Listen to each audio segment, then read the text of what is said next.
the goal for us is to really get out there and apply pressure and educate everybody, including the food manufacturers and the vets, to really, like, everything that is in textbooks and everything that has been taught about nutrition in companion animals is absolutely fundamentally skewed data, because they'd never thought about it from the perspective of the gut microbiome or even the oral microbiome. Hi, I'm Tori Mystic, and you're listening to the Wear, Wag, Repeat podcast, the only show dedicated to supporting women in all areas of the pet industry.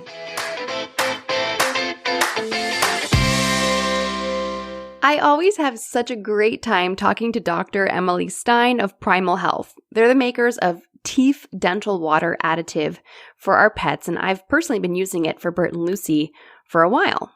Whenever I chat with Dr. Stein, she makes super complicated scientific info about our pets easy to understand. For example, I love how in this conversation she gives characters to the good and bad bacteria that are living in our pet's mouth. Did you realize that oral health can be connected to cognitive health, aka brain health, and that bad bacteria in the mouth actually has a correlation to dementia in pets?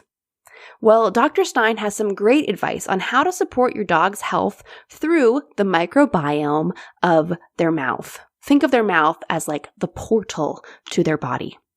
We definitely nerd out on some scientific info in this conversation, and I think you're really going to love it. It's slightly different than our usual business-focused conversations, but since we are all pet lovers, this is really important information to know. I also asked Dr. Stein to provide some clear and actionable takeaways at the end of the conversation so that we know what to do with all this great information that she shares. But before I hit play on the interview, I want to acknowledge that this is episode 295 of the Wear, Wag, Repeat podcast. How amazing is that? That means that we will hit episode 300 before the end of this year. I cannot wait to celebrate that amazing milestone. I've been at this for, 5-6 years, and it's been so fun interviewing so many people, doing more solo episodes, and connecting with all of you every single Wednesday. It's kind of shocking to me that I've been able to keep up with publishing every Wednesday. I don't think I've missed a single one in years. And as I celebrate this milestone, I also want to check in with you, my lovely listeners, and see what you want the future of this podcast to look like. Your opinion really matters to me because I do this for you. I don't really make any money off of this podcast. Of course, it kind of feeds other stuff at Wear, Wag, Repeat, but the podcast itself is not a profitable venture. So I want to make sure that I'm giving you exactly what you want and what's going to be the most helpful to you. So please keep an eye on your email for a brief survey that would help me plan the podcast for 2024. I have some ideas and I want to get your feedback on them. So if you're not on my email list yet, head over to wearwagrepeat.com/podcast and join the pack. Every week I send out super valuable and informational emails to everyone on my Petpreneur list. So you'll want to make sure you're on that list anyhow. Okay, now on to this interview with Dr. Emily Stein. Dr. Emily Stein has co-founded several biotechnology startups that address unmet needs in healthcare and wellness. She brings a unique scientific background that spans molecular biology, microbiology, molecular and cellular immunology, and rheumatology. I think I'm saying all of those correctly, with an emphasis on chronic infections and chronic inflammatory diseases. She completed her postdoctoral fellowship in immunology and rheumatology at Stanford University, where she studied the role of neuroendocrine immune axis in autoimmune diseases. Dr. Stein holds a PhD in microbiology from the University of California at Berkeley, where she studied signaling pathways involved in nutrient stress responses and biofilm community development by bacteria. Hi, Emily. Hello. Welcome to the podcast. Well done on that, by the way. Oh man, I'm going to give myself a special treat after reading your bio. I know it's all jargon. It's all sciencey jargon. And I just had to read it. You actually had to do all of this I had to work. learn all So those. Yeah. congratulations to you. Thanks. So I'm excited to have you back on the podcast. And it's been almost 200 episodes since we had you here on the Wear, Wag, Repeat podcast. So we have a lot to catch up on and a lot to talk about. You're the creator of Teef. And can you tell our listeners a little bit about what Teef is? Yeah. So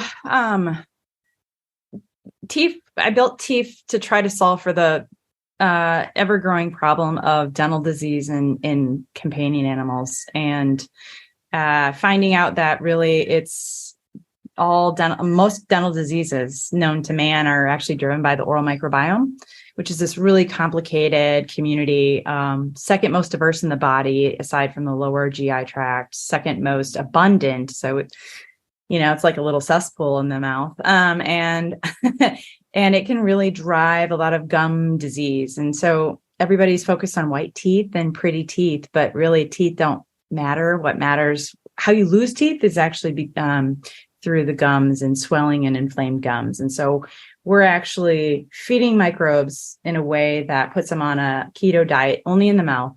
And that has the ability then to change what they're doing so that they're stopping behaviors and waste product production that are driving gum disease, which can decrease lifespan for our pets by a third of their life. So it's a big deal. It is a big deal. I like how you describe it, and thinking of the bacteria as a community in your mouth. It's kind of grossing me out just picturing my own mouth right now. Right. But I like it. And it really kind of gives you almost like a Pixar illustration of what's happening inside of your mouth. Oh, totally. Some of them are having a party in your mouth. Some of them are actually at war, in a turf war. Some of them are just chilling.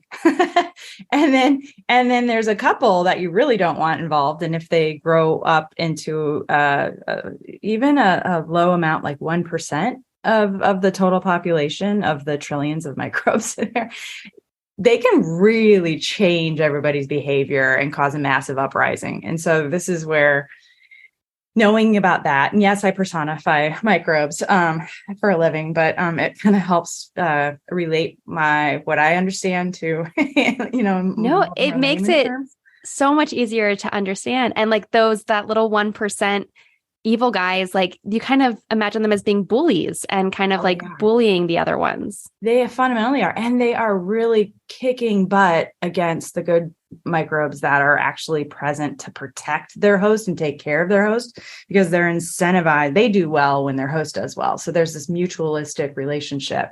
And boy, they just don't do well against the bully. Well, I do like how you personify it, because it makes it a little bit easier to talk about and think about. I think that dental health, like, I don't know that most pet parents even think about dental health other than my dog has bad breath. Yeah. Or my dog has, maybe my dog has to get a tooth pulled or something like that. Or I think a lot of people only think about it when it's going poorly. Yeah. So why is it so important to be really proactive about our pets' dental health, and how does their dental health affect other processes in their body? Yeah, no, over the last 40 years, we've actually been learning that the mouth is the gateway to the body. And there's this big tube, right? There's this hole in everybody. If you're a mammal and you eat, you have a hole in the middle of you, like a donut.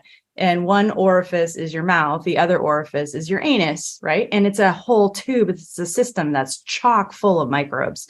In the stomach, there are microbes, but there are many fewer microbes. And and they're just living in the middle of us. And then they also penetrate inside us. If we have leaky gums or leaky gut, and then they invade tissue like joint space or our brains or our kidneys or livers and pancreas. And so that's why, dental disease is linked to dementia in humans and in dogs.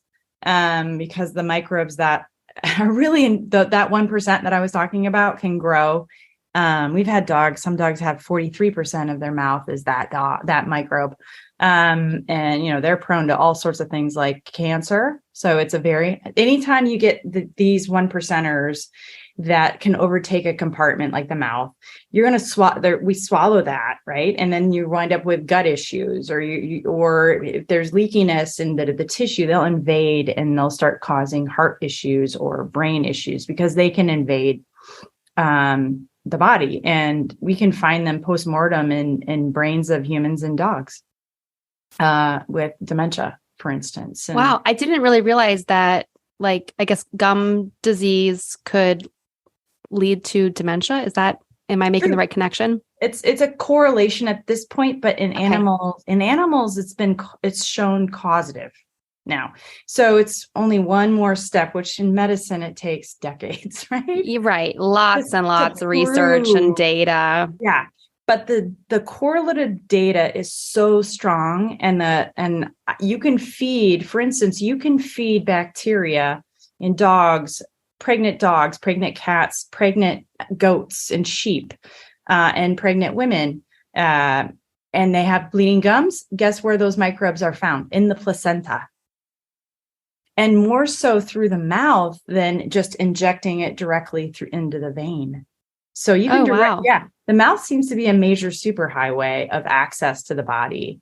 And what we've found in our studies and just working with customers, right? Helping them hack their sick dogs and cats, is we realize how important the mouth and the oral microbiome is, and the diversity there at maintaining diversity. And that has downstream benefits in gut health and in genital urinary health and in skin health, because it really is connected. These microbes don't just stay put. they travel. How many times are dogs licking your face, or you're touching your cat after your cat just preened himself or herself, right? And so there's this transmission of microbes constantly in a household. And that has deleterious effects. If that 1% that we were talking about exists, it can make those bullies can make their way around to everybody's mouth. Everyone. Yeah. So, okay. So if our mouths and our pets, let's just think about our pets' mouths, because I'm grossing myself out thinking about my own mouth right now. But let's think about our pets' mouths as like this super highway of good and bad things entering the body. So I know you've been doing some research and some work and working with pets recently about how you can help pets who have skin issues or itchy skin and red inflamed skin through the mouth. Through the mouth. Absolutely. Yeah. How does that work? So it turns out that a lot of dogs that have, let's say, allergies, quote unquote, we're always told by vets they're allergies, right? They may or may not be. Definitely inflammation. We know that. That is 100% true. But it correlates strongly with certain microbes present in the mouth as well, like a lot of yeast, a lot of fungi, other fungi like filamentous fungi. So yeast are smaller. They're not filamentous. It's a form of lifestyle of fungi. Okay. And it is often incorrectly called yeast is thought to be separate from fungi, but they're part of fungi. And the number of fungi in a dog or a cat, particularly cats' mouths, are crazy. They're almost as high as what we see in human dementia patients in memory care. It's crazy. Those particular microbes secrete things that are neuroactive and immune active, and they modulate their host. So they're basically the best puppeteers on the planet. That's what keeps me up at night, is actually fungi, not bacteria as much, because they're slow growing, they're hard to kill. And they secrete so many things and toxins. Just pervasive. Pervasive, yeah. And they're just eating off the host because they're saprophytic.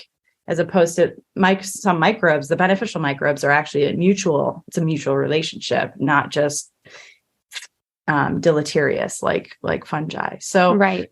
yeah. So you're seeing this inflammation in the mouth, and this population of inflammatory causing microbes that live in the mouth of dogs and cats with skin issues. And they're constantly, what are they doing? Licking those lesions, right?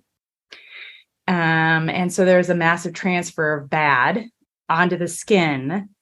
So which exacerbates the bad. And then it makes things like Apoquel pretty much, I mean, they don't work. It doesn't work in certain conditions that are really driven by microbes, right? And you can't quiet down the immune response well enough because there's constant insult by the microbe. So it's this dance that you have to play. And one of the things that I really want to do in this next phase of our corporate growth is to really start to build out more appropriate treatments and modalities for really how to tackle and bring down global inflammation at the same time as you're improving the oral and gut and skin microbiomes, because they have to happen at the same time. Otherwise, it's less effective, if that makes sense. Yeah, no, it does make sense. Yeah, because if you're not kind of tackling it all at the same time, it's like you're building a wall in one area and just keep getting knocked over and keeps getting knocked over because it kind of has to all go together. Absolutely. Like how many, I can't tell you how many resistant, like Apoquel resistant dogs we are treating. We treat the mouth and the skin at the same time, and that seems to be much better approach. And gut, what they're giving metronidazole, which is an antimicrobial agent, to calm down diarrhea.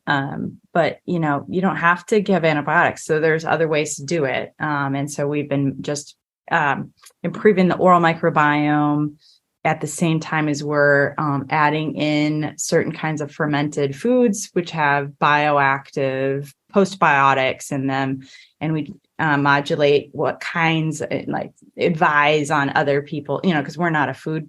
We don't sell dog foods, cat foods, but we can inform people because we fundamentally understand how microbial metabolism works, and microbes eat first and then secrete waste products that we all absorb as our food product. So it's a misnomer that you think you're giving your dog, kibble and the dog is eating that. It's not. The gut microbes are eating the kibble. And then they're turning it into whatever they turn it into.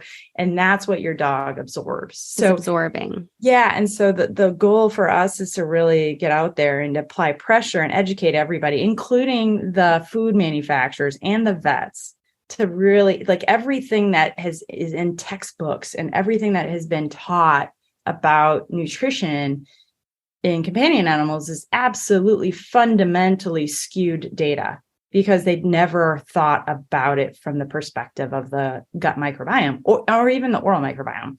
Right. Yeah, totally. So, okay. So you had mentioned, I heard you say fermented. Yes. And so does that mean I should be giving my dogs kimchi? Actually, you can a little bit. But I do more like I don't want to throw out brands, but I can't think of anything. The most equivalent is like the no sugar whole milk Chobani. Okay.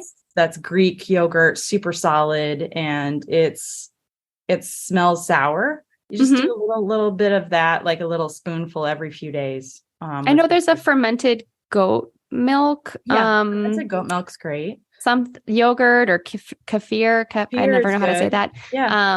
But I see those around as well. So look for things that are fermented. Look for things that are fermented. And it's also a falsity that dogs historically, they've lost their historical microbiomes because they're so inbred now and they're being fed such crap. that the microbiome is shifted to more of a human diet because that's one of the things that we realized is, we first started in human oral microbiome modulation for human dental disease. And we realized, when my dog had almost died of bloodstream infection from her mouth, we realized, wow, it's so strikingly similar. We were always taught it's different, but it's not. It's very similar now because there's a lot of microbial drift. Because nutrient pressure actually is the fastest way to change the composition of the microbiome, period. Okay. On the skin, in the mouth, in the gut.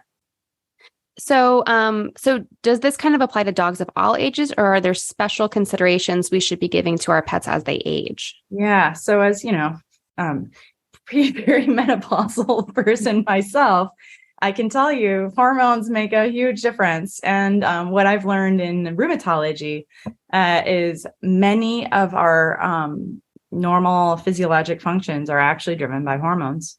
And so hormones change over time as we age. Immune function changes over time as we age.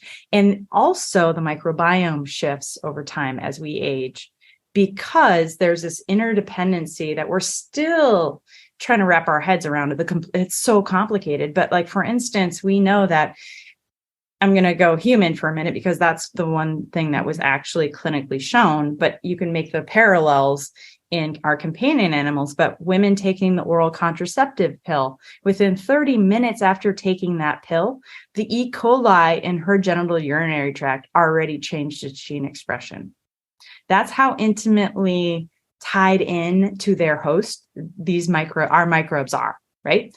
And so as we age, we shift our hormones, which is a normal process. It happens in dogs, it happens in cats, it happens in non-human primates and humans.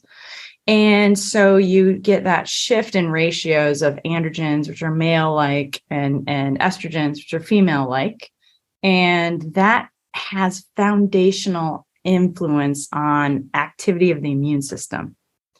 So our innate immune system starts to fall down a little bit. And that's why as we age, we get more infections, right? That we never used to get. Or some infections are more deadly, like pneumonia. Yeah. And because you just get a real big accrual because you can't clear it fast enough, right? And then we're finding you're losing good microbes, particularly in the mouth and the gut. And like Akkermansia is a freaking awesome microbe, but it helps with gut health. And foundationally, the majority of dogs and cats in the United States don't have it anymore, or don't have enough of it for it to really make a difference. And there's some companies looking into how to grow it, because it's an anaerobe. So you have to handle it carefully and it grows slowly, blah, blah, blah, blah, blah. But I would imagine seeing some Akkermansia probiotics out there, or supplemented foods out there in the future, as an example. But that's something to be thoughtful of for older dogs and older cats and, older people, is keep the diet diverse. Even for animals, vegetables, any kinds of sugary things like fruits and carbohydrates like rice, actually drive inflammation because they grow the wrong kind of bacteria that make their own hormone-like molecules that really drive inflammation of the immune system, which causes barrier loss in the gut, leaky gut. And then they gain access to the body because they're incentivized to gain access to the body. So they do whatever they can. And as we age, we lose the ability to protect ourselves against that, basically. Does that make sense? Yeah, it does. So my dogs, for example, they love strawberries. And sometimes I'll make a little frozen treat that's like bone broth with chunks of strawberry in it. Yeah.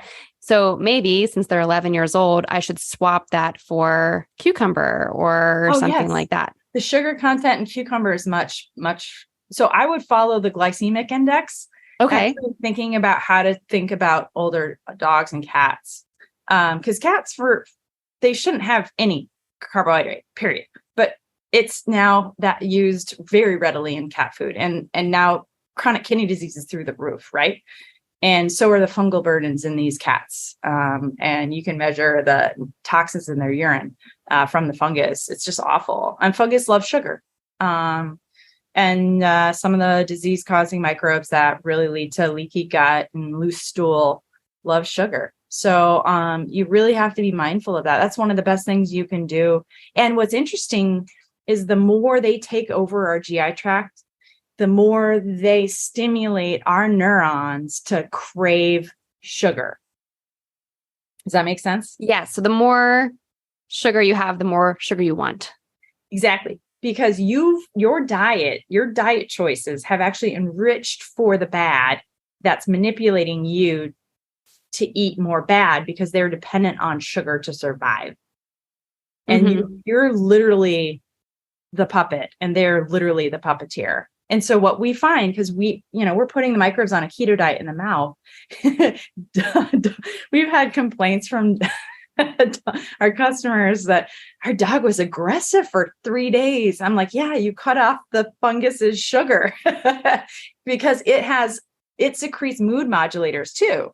So he had a bunch of little angry bacteria being just cranky. They're cranky and they're poking those neurons and they're poking their host and they're poking and poking and poking to get noticed so that they can get fed. They're trying to change the behavior so that they can eat. Because remember, 60% of serotonin is actually released by gut neurons that are actually stimulated by gut bacteria.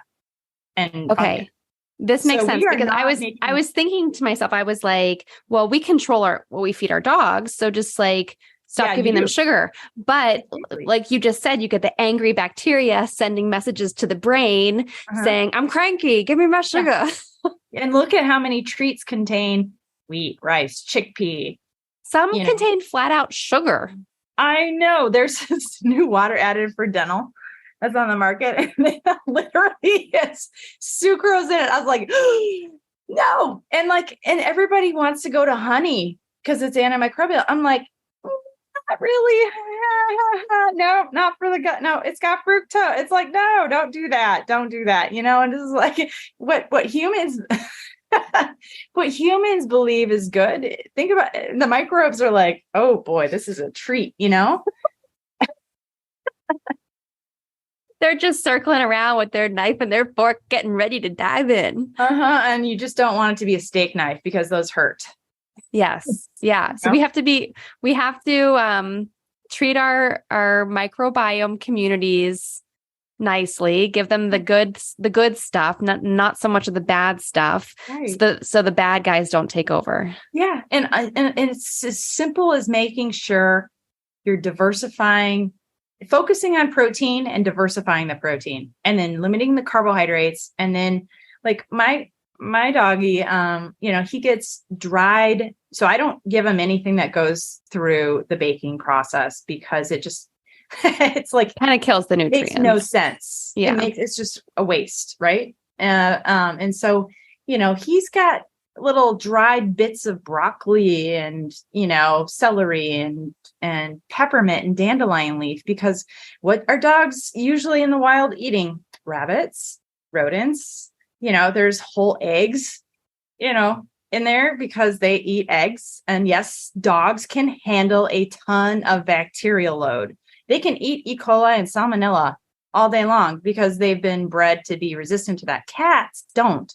So that's why when they kill something, they eat around the GI tract because they can't handle the bolus of microbes. Interesting. Yeah.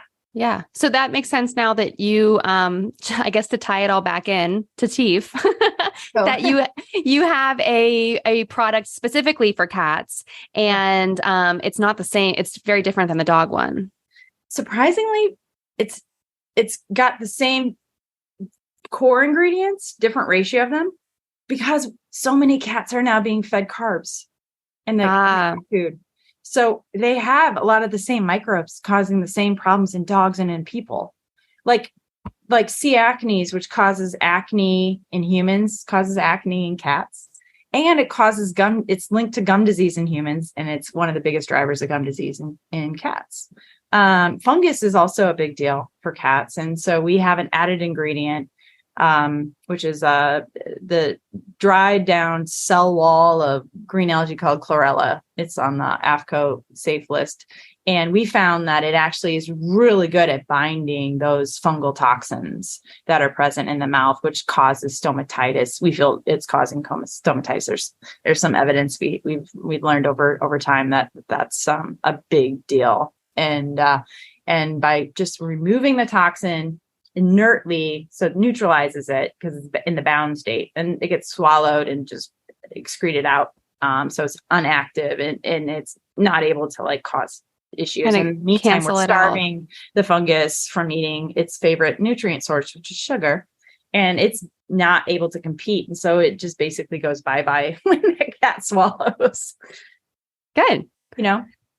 Yeah. I could go on and on. I could ask you a million questions because I'm learning so much and I love this conversation, but I want to make sure that we wrap it up in a way that gives people some clear advice. So what would you say are like the main takeaways that, that people with pets and maybe we'll just focus on dogs since cats and dogs seem to have slightly different needs, but dog owners, what should they be doing to make sure that their dog has a healthy mouth? Because now we know from talking to you that it affects their immune system, it affects their skin, it affects their digestion, it affects their brain. So it's really important. So what are the main takeaways that people should implement? Yeah, I diversify the diet. Minimize the kibble. I know you don't want to hear that, but because kibble's cheaper and convenient. Yeah. But it doesn't have to be cheaper. There's cheap ways to feed your dog low carbohydrate diets, and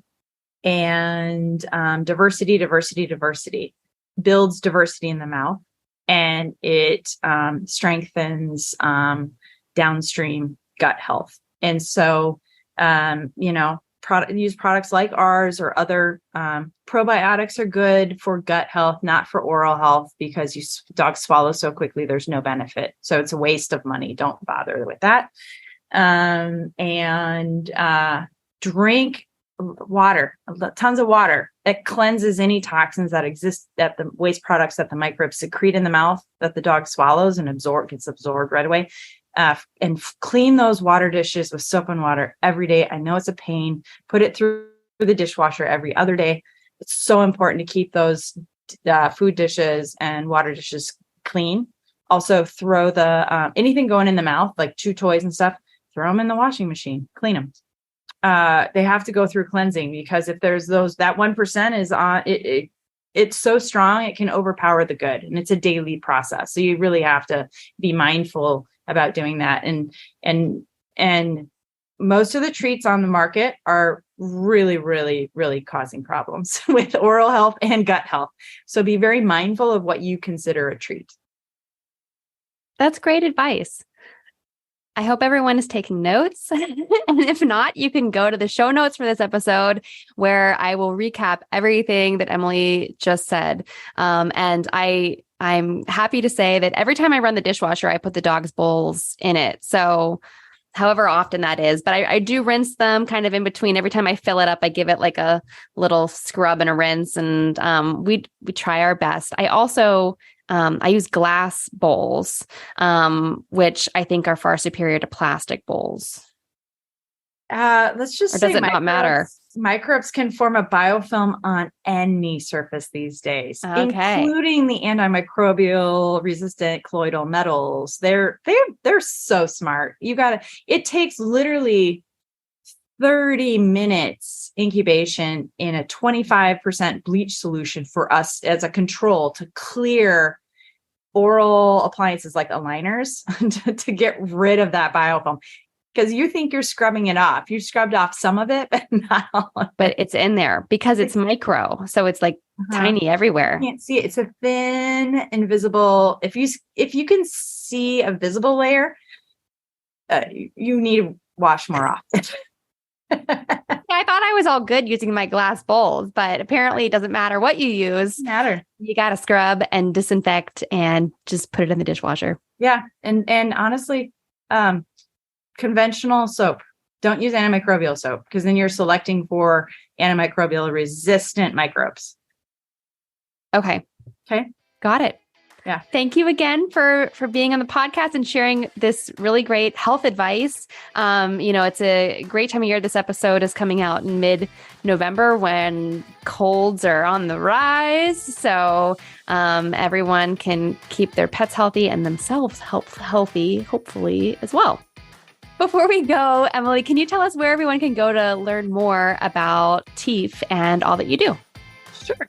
They can go to Teef Health, Teef health.com, or they can learn about biofilms in general at primaltherapies.com.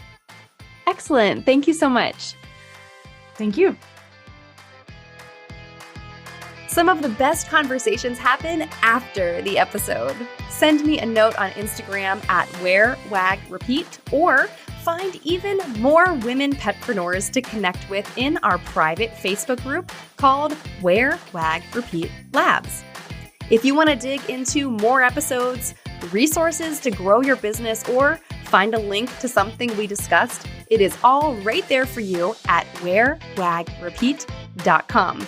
I'll see you back here next Wednesday for a fresh conversation.